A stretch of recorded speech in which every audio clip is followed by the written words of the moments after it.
Europe is on the brink of a revolutionary shift in its energy and industrial sectors, and it's all thanks to a game-changing technology, carbon capture and storage, CCS. But here's where it gets controversial. Can CCS truly be the silver bullet for decarbonization, or is it just a costly detour? The Northern Lights CCS project, a groundbreaking initiative led by Equinor, Shell, and TotalEnergies, is proving that large-scale, cross-border carbon storage isn't just a pipe dream. It's a reality. This project isn't merely a technological marvel. It's a blueprint for investors to align their capital with the urgent need to slash emissions in hard-to-abate industries like cement, steel, and chemicals. And this is the part most people miss. Northern Lights has cracked the code to the chicken and egg dilemma of CCS. By securing long-term contracts with industrial giants like Heidelberg Materials and Stockholm Exergi, it's created a predictable revenue stream that makes future investments far less risky.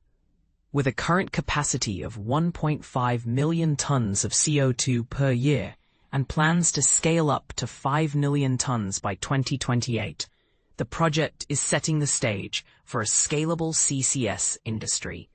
Its strategic location in the North Sea, close to industrial hubs in Germany, the Netherlands, and Scandinavia, positions it as a regional powerhouse for CO2 transport and storage. But what's driving this momentum? A perfect storm of policy and market forces.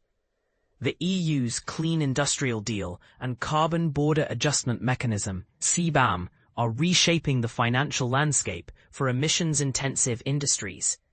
As free emissions allowances under the Emissions Trading System, ETS, phase out post-2030, carbon prices are expected to soar, making CCS a competitive necessity rather than a regulatory burden. Here's the bold question.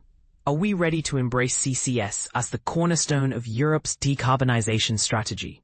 Or is it still too early to bet big on this technology?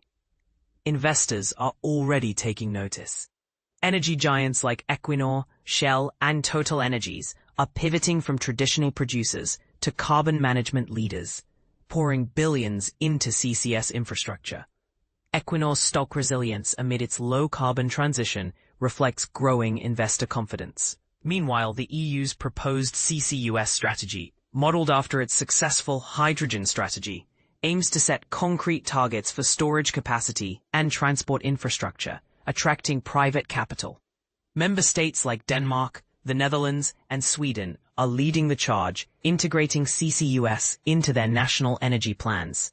For investors, Northern Lights highlights three critical principles: collaboration, scalability, and regulatory alignment. The project's shared ownership model demonstrates the power of pooling resources and expertise to mitigate risks. Its incremental growth potential shows how projects can scale effectively, especially when leveraging existing infrastructure. And with the EU's ETS reforms and CBAM creating a predictable cost environment, investors must align their portfolios with long-term decarbonization mandates. But here's the counterpoint. What if CCS fails to scale fast enough to meet the EU's ambitious climate targets? Could we be overestimating its potential? As the global CCS market is projected to skyrocket from $6.47 billion in 2024 to $35 billion by 2035, Europe's leadership in this sector is undeniable. Investors who back scalable projects like Northern Lights now will be well-positioned to capitalize on this growth.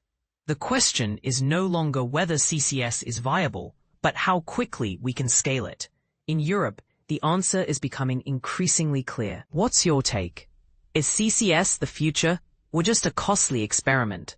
Let's discuss in the comments.